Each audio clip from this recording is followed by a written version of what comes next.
Hi, അപ്പോൾ നമ്മൾ ചെറിയൊരു ക്വസ്റ്റ്യൻ ഡിസ്കസ് ചെയ്യാനാണ് വന്നിരിക്കുന്നത്. നിങ്ങൾക്ക് എപ്പോഴും ചോദിക്കുന്ന ഒരു ക്വസ്റ്റ്യൻ ആണ്. നിങ്ങളുടെ സെക്കൻഡ് ചാപ്റ്ററിൽ നിന്ന് അതും കൂടുതൽ മാച്ച് ദ ഫോളോയിങ് എന്നുള്ള രീതിയിലായിരിക്കും ചോദിക്കുന്നത്. നമുക്ക് അത് എങ്ങനെയാണ് നോക്കുന്നത് എന്നുള്ളത് നോക്കാം. ഓക്കെ, ഫസ്റ്റ് ക്വസ്റ്റ്യൻ ചോദിച്ചിരിക്കുന്നത് business is treated as a separate from its owner. ഓണറും ബിസിനസ്സും രണ്ട് വ്യക്തികളാണെന്ന് പറയുന്നത് ഏത് കോൺസെപ്റ്റ് ആണെന്നുള്ളതാണ്. നിങ്ങൾ പറയുമ്പോൾ തന്നെ ഉത്തരം പറഞ്ഞു നോക്കുക. എന്തായിരിക്കും വരുന്നത്? ബിസിനസ് എൻറ്റിറ്റി കോൺസെപ്റ്റ് എന്നുള്ളതാണ്. ഓക്കെ, രണ്ടാമത് നോക്കാം.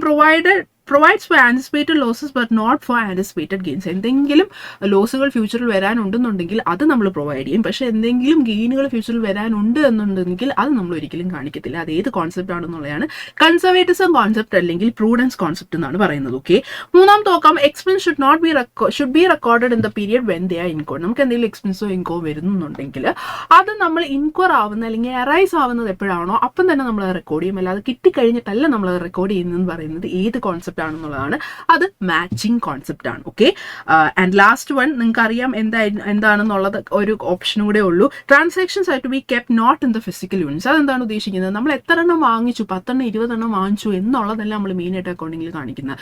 നമ്മൾ എന്താണ് കാണിക്കുന്നത്? ഈ 10-20 എണ്ണം വാങ്ങിക്കാൻ വേണ്ടി നമുക്ക് എത്ര രൂപ എന്നുള്ളതാണ് നമ്മൾ കാണിക്കുന്നത്. അത് ഏത് കോൺസെപ്റ്റ് ആണെന്ന് നോക്കിക്കഴിഞ്ഞാൽ മണി മെഷർമെന്റ് കോൺസെപ്റ്റ് എന്നുള്ളതാണ്. ഓക്കെ, സോ ഇത് ഇമ്പോർട്ടൻ്റ് ആയിട്ട് പഠിച്ചു. ഇതിലെ കോൺസെപ്റ്റുകളെല്ലാം കൂടുതലും ഈ പറയുന്ന 4 എണ്ണം എപ്പോഴും ചോദിക്കുന്നതാണ്. Thank you.